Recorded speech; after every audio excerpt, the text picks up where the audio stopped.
Robots Radio. Games, lore, stories, community. Just press play.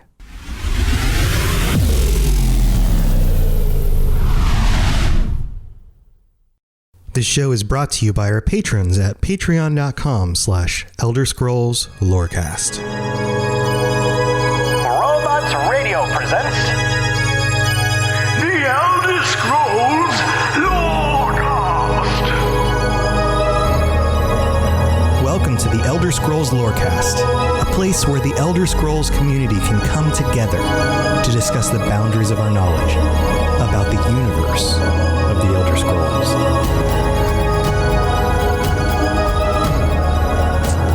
All right, adventurers, welcome back to the Elder Scrolls Lorecast, the podcast where we cover all of the exciting lore about the games from the Elder Scrolls. This is your host, Tom, or Robots, and I'm here, as usual, with my wonderful co-host, the Lotus of the Doom. Welcome. Hello. Welcome, Lotus. How you doing, buddy?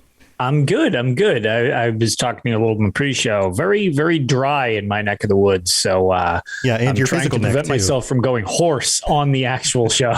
Yes. And we are in the middle of recording this while the Game Awards is on, which is, of course, wonderful timing on our part. But you know what? We had this time slot first. Gosh darn it. Yeah, Game Awards, work around us. Yeah, they're encroaching on our time slot. It doesn't matter if you've got 400 freaking thousand people watching your show and we've got, I don't know, 20 watching us. Yeah, live right and now. we're covering one topic and not 276. But just because we only have 20 people watching us live doesn't we have many more listening later. So there. Yeah.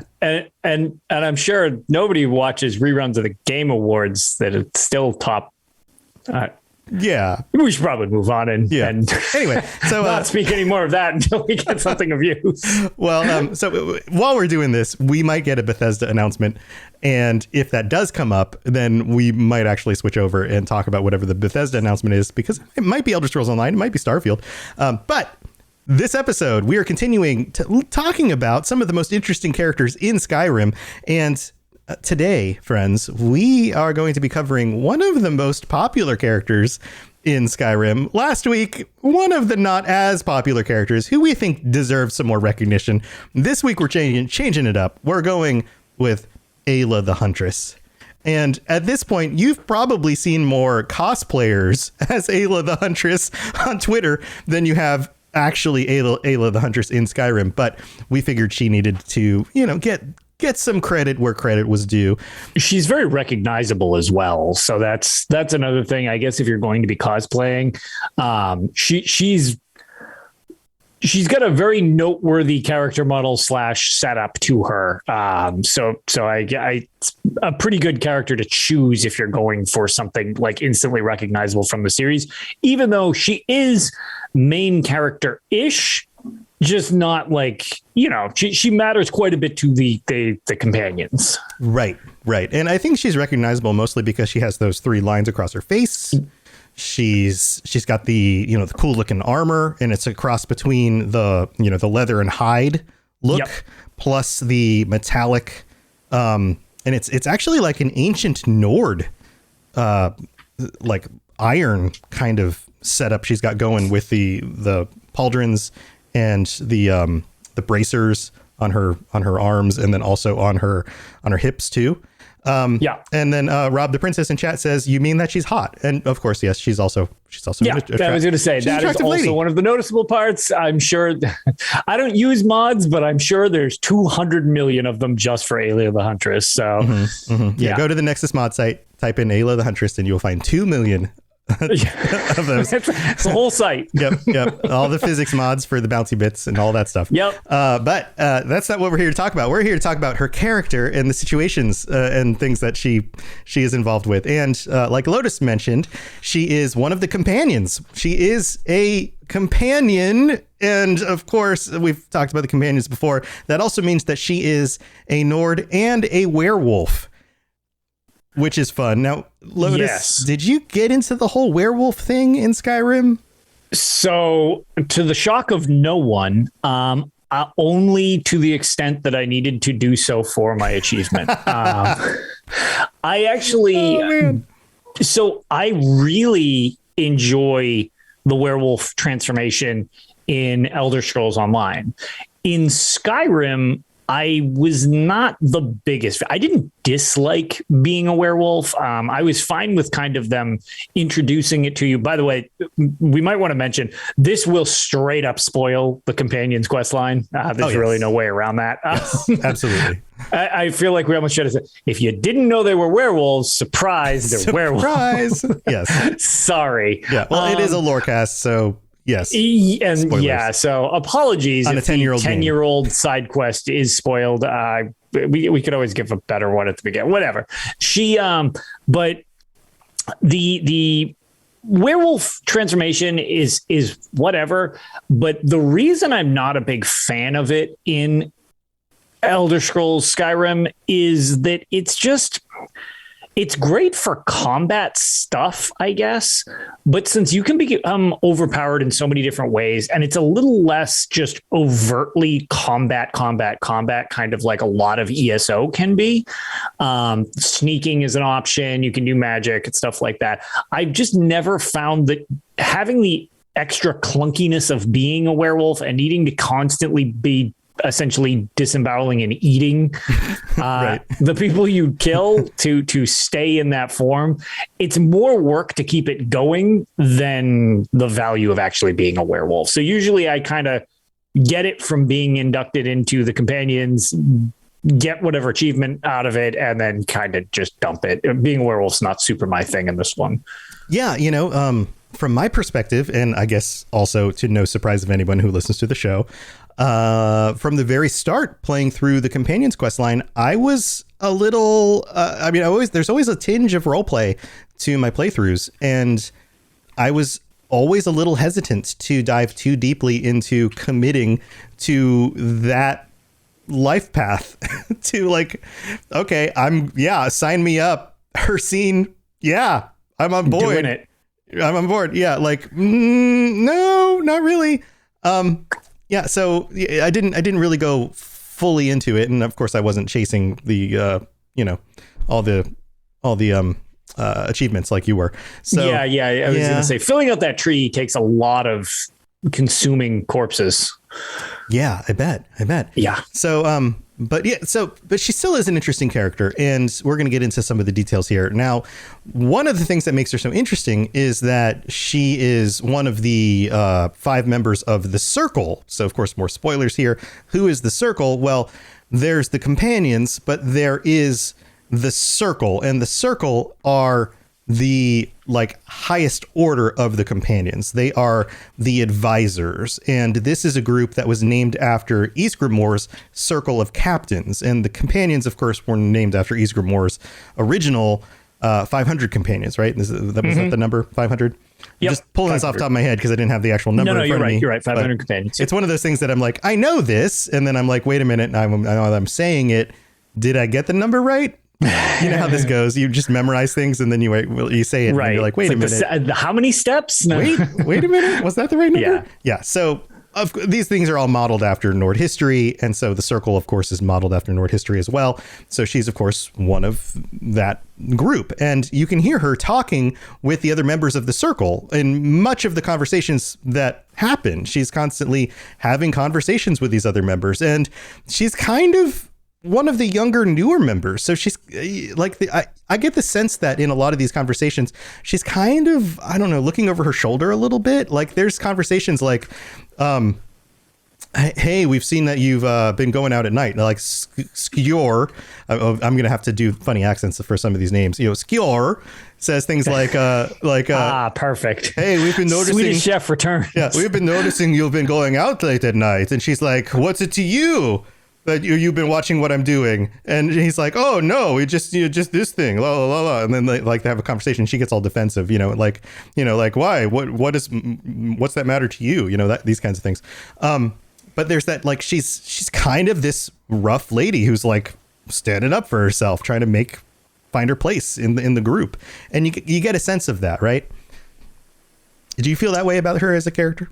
Yes, definitely. And she also, her character definitely has a little more of an intimidating presence, I guess you'd go with, compared to some of the other ones. She feels like her character, at least from my perspective, she definitely gives the impression that she's not to be trifled with compared to some of the other like whelps or whatever you want to call them, like in the guild. Right. It's like, yeah, all right, she's been around long enough that it's like, yeah, you're probably not going to pull anything over on her too quickly. So yes, she gives you this sense of like, don't mess with me. I'm not to be trifled with, which is interesting because she's early on, she's very off-putting in that like, yeah, who are you? You're one of the newbies. Yeah. You learn your place. Very standoffish. As things develop, though, she becomes one of the quest givers, and she's one of the main Radiant quest givers. Yep. And you have to go through those quest lines in order to go further in the guild. To the point where once you finish all the quest lines and you've actually played out the main storylines with the guild, which we're not going to go into all the details with this stuff. No, certainly not. We could leave that for another episode. But by doing that and proving yourself to the group, and if you decide to stay as a werewolf, you get the option of converting back to a human and no longer being a werewolf. But if you decide to stay as a werewolf, you complete the main quest lines, then things open up and she becomes a romantic option. She can become a companion to you, not just one of the companions, but your Double personal companion to travel with you. But two, she becomes marriage material. So she goes from being somebody who's like this completely standoffish, like, don't mess with me, learn your place, like it's very cold, to being romanceable, which is kind of this interesting flip. So here's my first question. Have you ever had a playthrough where you have romance Aela the Huntress? I personally haven't, because okay, damn it. I haven't either. So that's why. Yeah, I've not gone down that route. But I think a lot of people have, because I think they do too. Because one, she's, like we mentioned before, she's an attractive character, but two, she's also like formidable. Yeah. She seems like a good combat companion as opposed to my friendly mud crab that I was talking about last episode. Like, probably going to be a little more concerned about running into Aela than I am going to be running into the Dwemer mud crab. Right. So here, let's talk about that a little bit. She is interesting from a stat perspective as well, because she is capable with so many different abilities and things. She has a very high health pool. She can use magic. She has base levels in pretty much every base amount of magic. She has a little bit of magicka, but that's not her main skill. She has high levels in stamina. She has good levels in armor. Mostly light armor. She can wear heavy armor. She gets a little bit of heavy armor, but if you give her light armor, she can get up to 100 in light armor. She can sneak. She's very good at one-handed weapons. Archery. She can train you in archery. She's okay with blocking. She even has a speech skill that goes up to 75. She has a smithing skill. She has a lock-picking skill, or a pickpocketing skill, which is odd. Like, why would an NPC need that? But her character actually has it built in. So she, from a combat perspective, you give her a bow, you give her some light armor, you give her one-handed weapons, and even if you need to sneak in situations, she's solid. She's a very solid companion to have. She will even wear clothing if you set her up correctly. And I mean, this sounds funny. She'll wear clothing like she's naked all the time. She's not naked all the time. But there's a mod for that, I'm sure. I'm sure there is. There's a whole side of the internet which is into that, rather than just going to other websites where that you could just find that, which is Lorecast After Dark. Whatever. But yeah, I think you can probably tell her to go pickpocket for you, and she'll do it, right? But yeah, you can actually force her to wear clothes. You have to redo this when you go into new situations, because she'll default back to her armor. But if you tell her to wear specific clothes, she will actually do it, which is interesting. That's kind of built into the character. So yeah, she's an interesting character, and the more I've learned about her for this episode, the more it makes me interested in the things that I haven't done. And I've played, and I've mentioned this before, I used to stream Skyrim as my main game like 6 years ago, when I was really doing I'm going to do streaming and try to make it full-time thing. I have played probably I don't know, 700 or 800 hours of Skyrim, and yet I never did romance Aela the Huntress. Yeah, me either. I mean, my big thing is though, when I play, I definitely have several different playthroughs, but I usually tend to play through kind of and have a save file once per system. I don't constantly remake characters or whatever. I just play needlessly insane amounts of hours on this one character. So a lot of times I only take like a certain path. And sometimes I'll obviously play the other side to see it. But as with the marriage thing, since there isn't really a ton other than like an RP perspective that, I mean, they make you soup, you can start a store, stuff like that.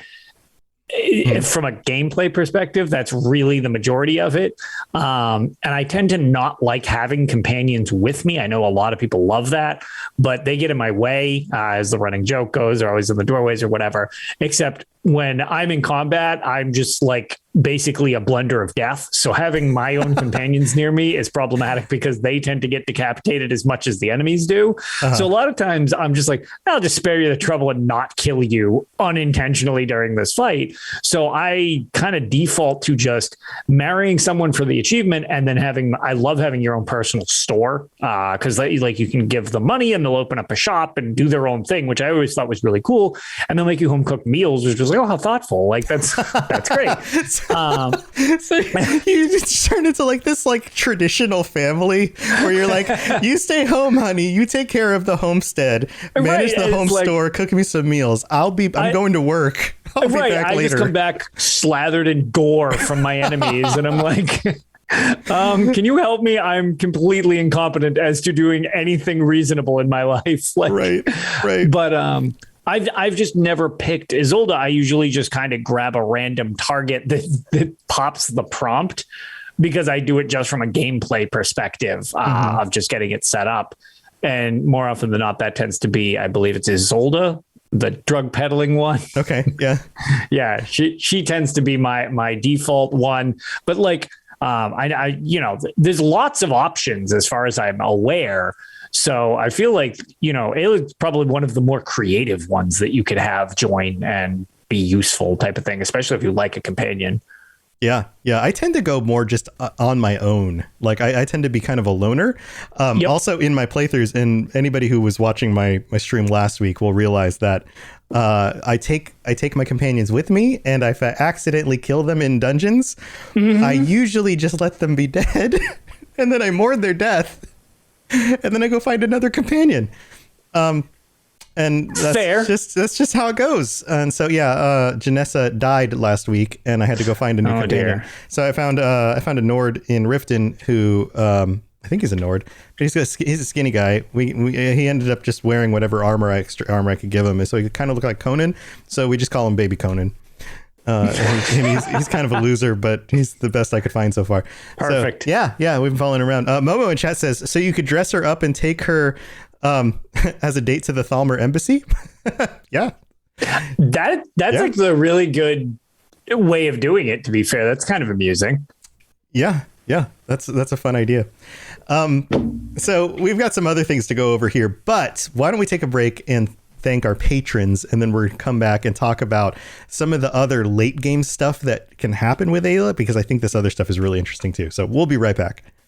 The skies are marked with numberless sparks, each a fire, and every one a sign. My name is Brian Burton. It's been 26 years since the bombs fell. And since I've left the vault, I've been trying to rebuild. But this isn't the Appalachia that I remember. There's so much more to everything going on. And I promise to find the answer. So if you're out there, if you're listening, just hone in on these coordinates. Remember, there's a place for you at the end. Omega. The Omega Broadcast Fallout story is available on iTunes, Spotify, and many great podcasting sources. All right, this is the part of the show where we get to thank our patrons, and we've got a brand new patron to welcome. Red Branch, welcome to the Patreon. Thank you for signing up, and thank you to all of our patrons who help support our show. There are 55 of you currently. Thank you for being here. And as a reminder, if you are signed up as a tier 3 for stickers and a tier 4 who will be getting, or higher, who will be getting t-shirts, please double check and make sure that you, 1, have an address in your Patreon account, and 2, have picked out a t-shirt size, because you should be getting t-shirts if you've been signed up for the last 3 months. And if you are new at those tiers, please still make sure that you have those things set so that you can get your t-shirts when they are ready to ship out, because I don't want anybody sending me messages that are like, hey, I've been a patron for a while now and I've never got a t-shirt. If you don't have that information in there, then they obviously can't send you a t-shirt. So please make sure that you go check that, double check, triple check that stuff, because I want you to get your t-shirts. I want you to enjoy these, and I want you to send me pictures on the Discord or on Twitter, and just, shoot me pictures when these shirts show up, because these are going out to you guys. Lotus and I will never get these shirts because they're only for our patrons, and I'm super jealous. So you better enjoy. You better freaking enjoy the t-shirts. I'm very curious to see what they look like once they finally arrive to people. Oh my God. I hope they look awesome. And I also hope that when the next Elder Scrolls Online event happens, or Bethesda event happens, and we can all go and enjoy it, that you guys wear these shirts and I can see them in person, because man, I hope these are going to be awesome. So, but also thank you to everybody who signs up and helps with supporting the show. This is a full-time job for me now, and your support means the world, and it helps make this dream be a reality. So it really does make this real for me. So thank you so very much. And if we've done anything to help you get through your workday, your drive to work, your workout, or getting through the holidays and dealing with Aunt Marge, because Aunt Marge is coming for Christmas dinner and you're preparing for it. And in preparing for dealing with Aunt Marge, you know that you're going to have to talk about religion and politics. And that stresses you out. And sometimes you just got to chill out and listen to a podcast. So if this helps you deal with that, then please go to patreon.com/Elder Scrolls Lorecast and check out all the different tiers, because you can get ad-free episodes or t-shirts or join us on future episodes of the show. All sorts of fun stuff. So thanks for your support. Don't forget to suggest the show to Aunt Marge, apparently, so then you can actually have something to talk about over family dinner. So yes. Multi-purposes. Yeah. Show Aunt Marge Skyrim Anniversary Edition. Build her a character. Make her a kitty person, because Aunt Marge loves cats. Make her a Khajiit and show her the adventures of Skyrim, and maybe you guys can bond over that. This is a strangely specific request. There you go. Aunt Marge is going to love her kitty warrior hero. She's going to love it. But yeah, thank you to everybody who supports the show. You guys are awesome. And one other thing I wanted to mention. I'm throwing around an idea. I put it up on Twitter of and this is gonna sound insane. Streaming a playthrough of Elder Scrolls Online, where I try to get through all the quests as a naked, weaponless, big fat Nord. What do you think it's possible? I mean, are you going to be allowed to use CP as you collect them? Yes. And I think you can probably do it. I don't think it's going to be. I just can't equip weapons or armor. Yeah, and then you can definitely do it. And I think Sheogorath's Wheel of Doom might also be in play. Perfect. Like on my regular Love streams. that. So when people donate to the stream, they can still spin the Wheel of Doom. And I'm not going to actually pay attention to any of the text. I'm going to try to just speed run through the quests as fast as I possibly can. There are over 2,000 quests in the game.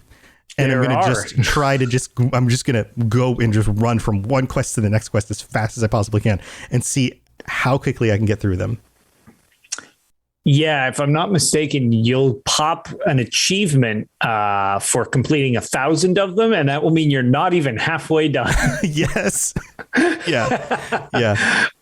Because that came out, that was one of the base game ones, which was, literally thousands of quests ago. So, Yeah, and Rob the Princess says it might be pretty easy, but it will get harder as you guys spin the Wheel of Doom. I think you'll actually be able to make this work, because you won't have, there is no monk build specifically. There is no hand-to-hand combat skill line. But you do, if you've got options for your class abilities, that'll bail you out a decent amount. It's not going to be as useful as having a weapon type. Right. And I'll get no buffs from any items. Like, yeah, no extra stamina, no extra there'll magic. be no sets, obviously, which sets. is also going to be quite a hindrance. But yeah, if you lean into the CP system along with your class skills and maybe a couple of the guild lines, actually, you can probably make this work. There's a few points in the end that I'm trying to think. I was like, I'm very curious how you're going to pull a couple of the boss fights off. They might be a little complicated without any. Yeah. No weapon skills. I think I'll go Dragon Knight. Okay. Dragon Knight's good. Yeah, you know what? I was going to suggest a class that I think would be helpful. But instead, I'm not going to say anything because I think it'd be funnier if it's not helpful. I'm just going to go Dragon Knight. Dragon Knight. Dragon Knight. All right. Got it. No, I'm not going anything like overly magical. No, I'm not going Sorcerer. I'm not going Necro. I'm just going Dragon Knight. Yeah. Yeah, I like it. Yeah. All right. Well, anyway, we got to get back to the rest of the show. But thanks, everybody, for helping support the show and dealing with our ridiculousness. Here we go. Yes, you're entirely brilliant. Conquering madness and all that. Blah, blah, blah, blah, blah.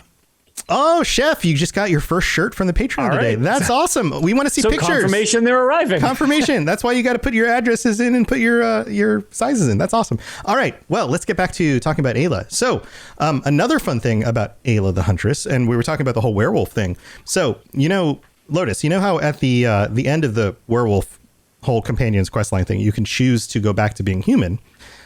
Yes. There is one way to go back to being a werewolf, which is crazy because you wouldn't think that Hercine would want to bring you back into the fold once you reject. Actually, never mind. Wait, maybe. No. Yes.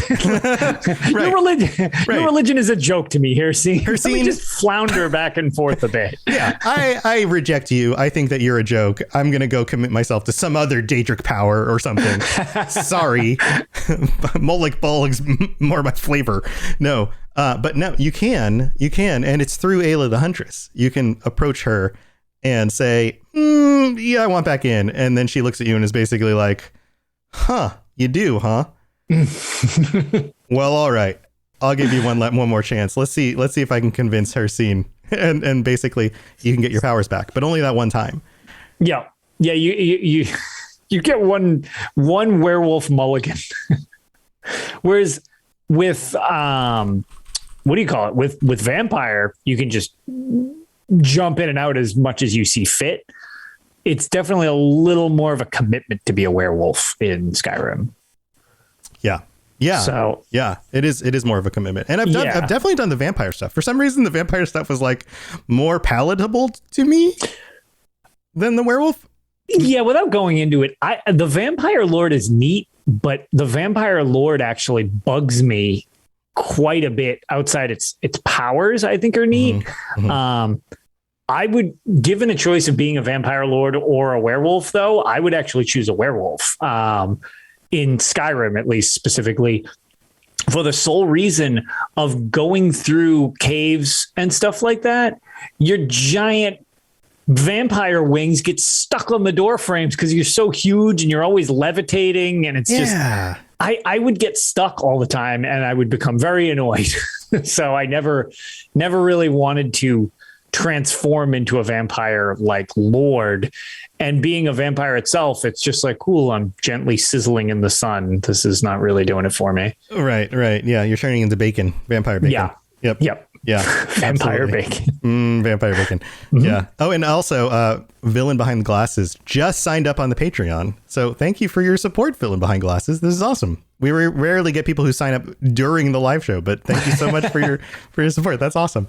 But yeah, that happens. Also, she's one of the people that you turn in the totems of Hercine to the quest. So she's also involved with that. So a lot of the stuff going on with the companions, she's the person you have to talk to for it. Yeah, she's kind of honestly, she becomes kind of like the quest figurehead for the companions.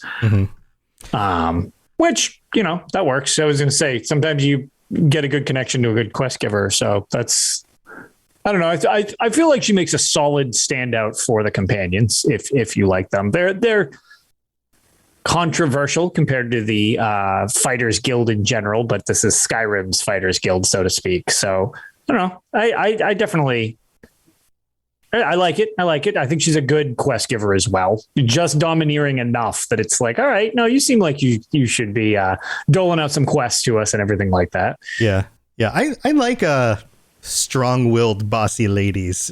I think there's something about them, especially in games. Like, I feel like this might be going in another weird direction. No. Well, I'm not going that far, but strong women in games, like I totally get it. As characters. I think that's actually a really cool thing, and I find that to be strong ladies. Well, that's why, as much as Lydia is a meme, there's a reason also. Yes, she's easy to get, but Lydia is also really useful. It's same tactic. It's like, oh, you're not some damsel in distress. You're a shield maiden next to me beating the crap out of people. Hell yeah. Bring it on. Let's do this. So Aela's very similar type of deal as far as I'm concerned. I see the similarities. Mm-hmm. Mm-hmm. Yeah.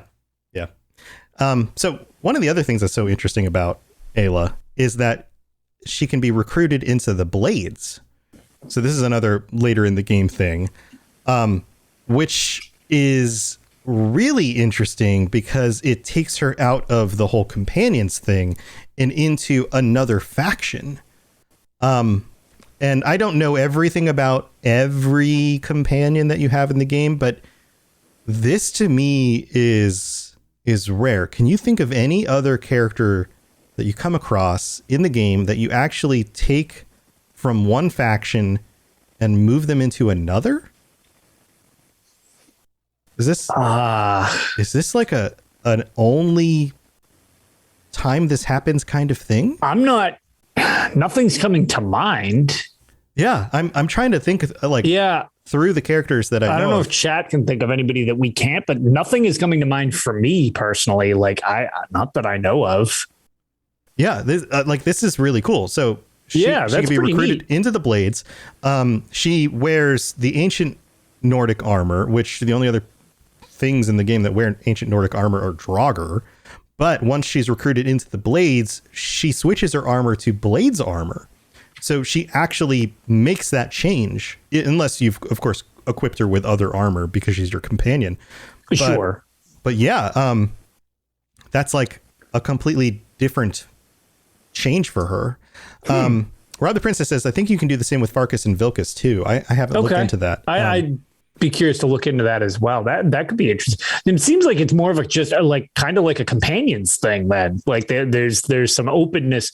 Well, there's guaranteed openness and maybe the potential from a couple other companion members, but we can at least confirm with Aela that it's the case.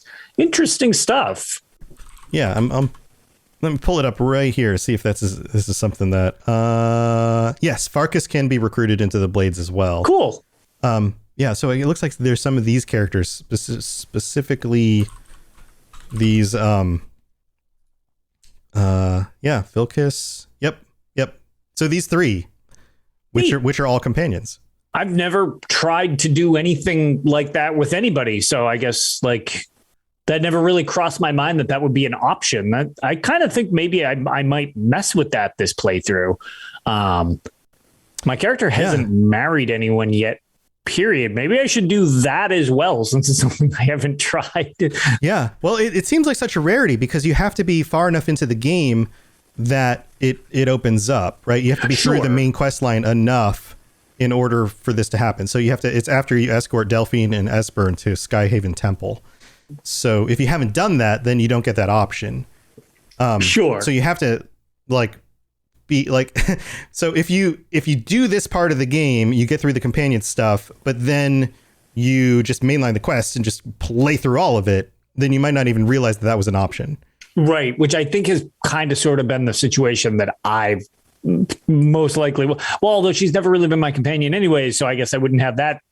That's the thing. These games are so open-ended. You still end up finding different things. Like I did not know that was an option. That's actually really cool. Right. Or if you mainline this main story and then decide, oh, I'm just going to go off and do all these other things and then finish the companion stuff later, then again, you may not have noticed that was an option. Like it just depends on the order of operations. And that's part of why Skyrim's so interesting, is that depending on the order you do certain things in, you may not have realized that certain things were possible.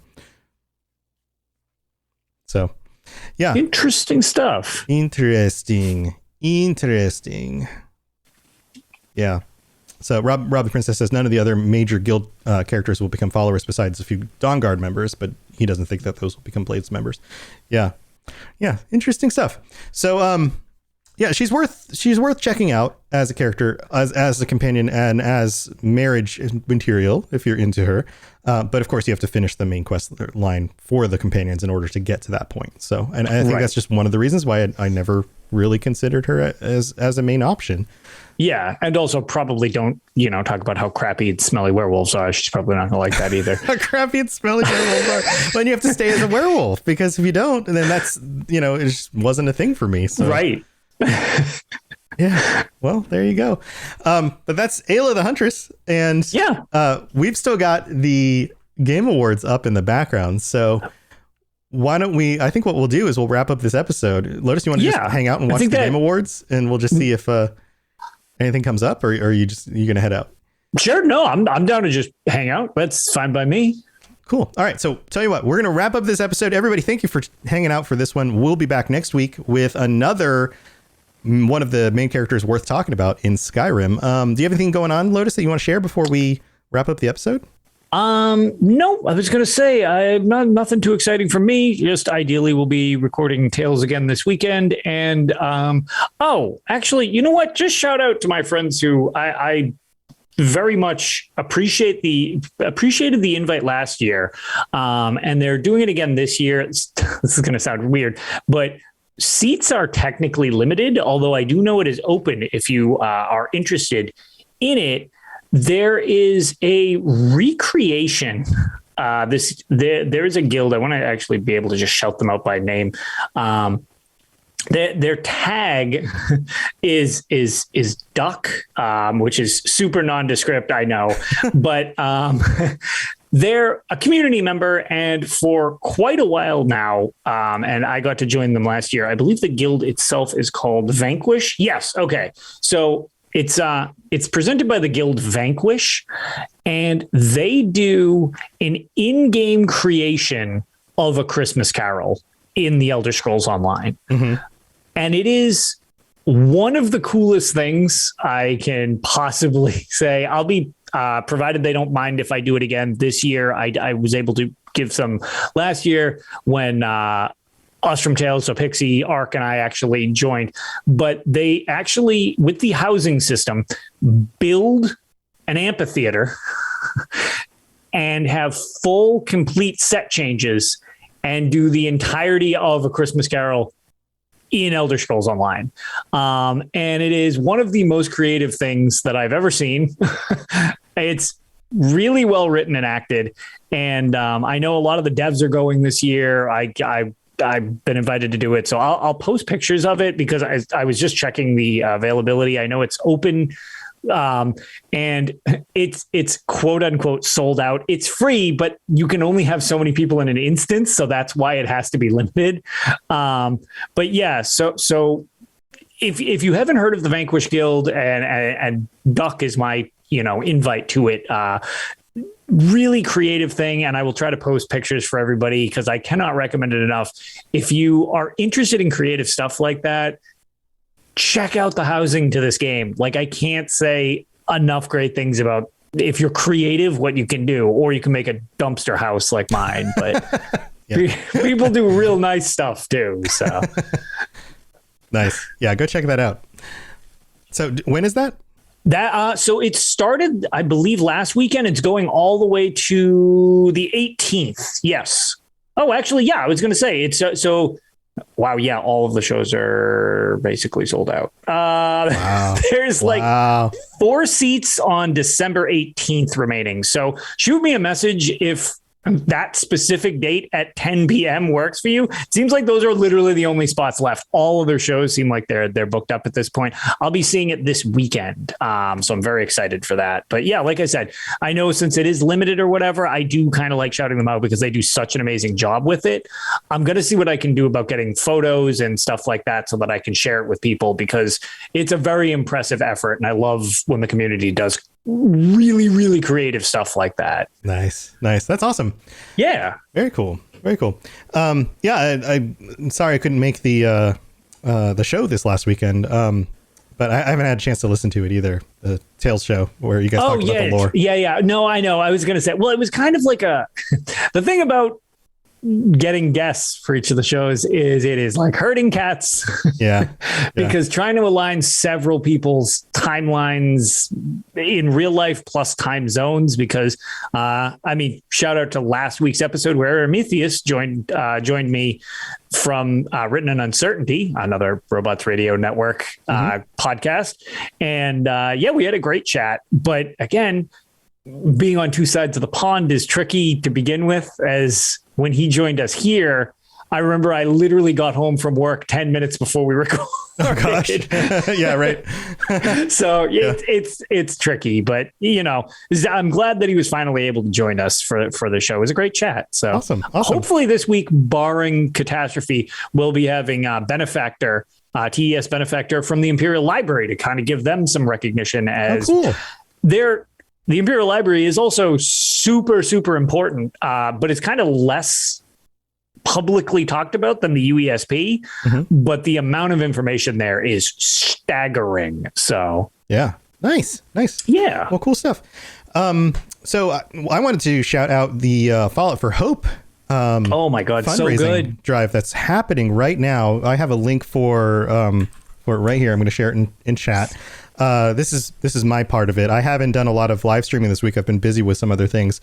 I should have put it up on the screen tonight for the stream. I just haven't had time to set it up, but there is a link right there.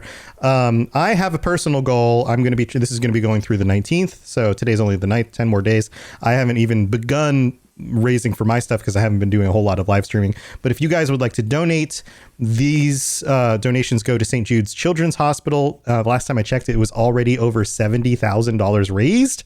Amazing work over there. Amazing stuff. So many people involved that are so great too. Yeah, lots of people are raising money for this. People who stream Fallout and do content creation. Obviously, we do Elder Scrolls on this show, but I do a show about Fallout. We're all siblings doing shows about similar stuff. It's the weird Bethesda hybrid. I may or may not be wearing a new California Republic hat right now. Right. We're all friends and family. So if you guys would like to donate and you want to help me with my portion, I have a goal. I'm going to try and hit $500. Let's see if our part of the community can hit that much. I will be doing a donation from Robots Radio for this as well, from all of us as the podcasts. But if we can hit that goal, that would be amazing. I also have some milestones for some of my streams, which will be happening this week and next week. Now that I'm kind of through a lot of the stuff I need to get done this week, I'll be getting back to that. And some of the goals include, craziness like wearing my Skyrim helmet on stream. And if we hit the $500 goal, then of course I will have to wear my sexy Santa suit. So that's gonna happen if we can get to the goal. So there you go. So we'd love your support, and of course this money goes to helping children in need get life-saving surgery and medicine and all that kind of stuff. So it's an amazing cause. But that's what's going on with that. And of course there's all the different shows over on robotsradio.net. The website's getting a facelift. That should be updated very soon, hopefully by the end of the year, and all the other stuff that's going on. Of course, you guys know where to find all those other things. But that's it for this week. Thank you everybody for tuning in. We're going to do the end of the show sounds, and then we will be switching over to just hang out with you guys and watch the rest of the Game Awards, and hopefully a big Bethesda announcement, usually at the end of this at the end of the Game Awards show. So all right, here we go. Thanks everybody. We'll see you later. Stay safe in Tamriel, and try not to pet any werewolves. They don't like it. No. They smell. And they smell funny. All right, we'll see you guys later. Thanks for listening to the Elder Scrolls Lorecast. If you have something you'd like to contribute to the show, please reach out to us at elderscrollslorecast@gmail.com or on Twitter @ESO Lorecast. I really appreciate you listening, and I'd love to hear from you soon. You've been listening to a Robots Radio podcast. Smart shows for interesting people. Check out all the shows at robotsradio.net. Following is a public service announcement from the Starter Set Dungeons & Dragons podcast. This is your D&D campaign.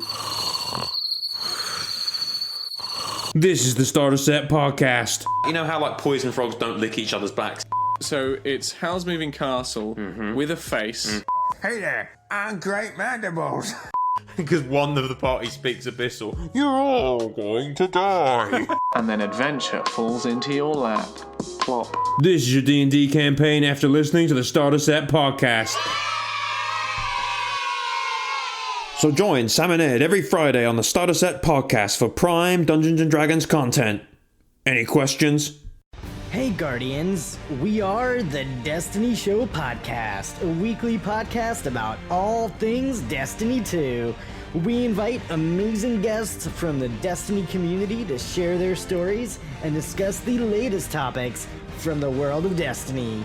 Check us out on Apple, Google, Spotify, Stitcher, or live on Twitch every Thursday night at 7 p.m. Eastern, 4 p.m. Pacific. We will see you Starside. Hello, gentle listener. Every Friday, be sure to tune in. What the hell are you doing, Ampersand? Hi, Charlie. I'm sorry I broke in. I thought I was the only one that talked to myself. Well, I'm letting everyone know about the Fumbling Four and the Almighty Crit. Woohoo! It's a 5e live play podcast. Join us every week. Where do we find it, you old crusty coot? Anywhere you can get all your podcasts. Woohoo! You find it every Friday, you stupid cat.